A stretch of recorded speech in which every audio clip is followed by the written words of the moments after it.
Here you go, little ones. They look so happy. They really do. This is so peaceful, isn't it? Yeah, it is. It feels like home. I love sharing these moments. Me too.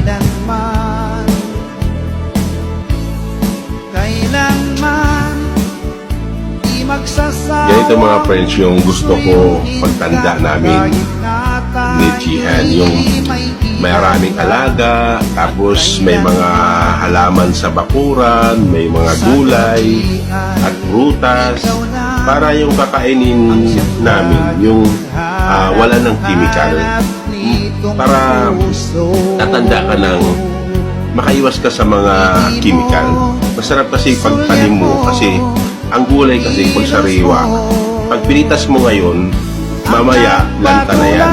Magtataka ka naman sa mga palengke, di ba? Minsan abutan pa na kinabukasan, so ibig sabihin may mga chemical na yan gano'n. Mas masarap kasi yung kinakain mo na ikaw nagtanim na hanggang sariwa talaga, may posibilidad pa na mahaba pa talaga ang buhay. Kasi pag matanda ka na kasi, walang ibang kang gagawin kundi magsaya na lang, i-enjoy na lang, lalo na kasama mo yung mahal mo, ganyan. And then, yun yung pag-aalaga, isang makakakaano na yun. Alam mo ba, pag ikaw may mga tanim, may mga alaga, nadagdagan yung buhay mo nag-i-enjoy ka yung pinaka-the best.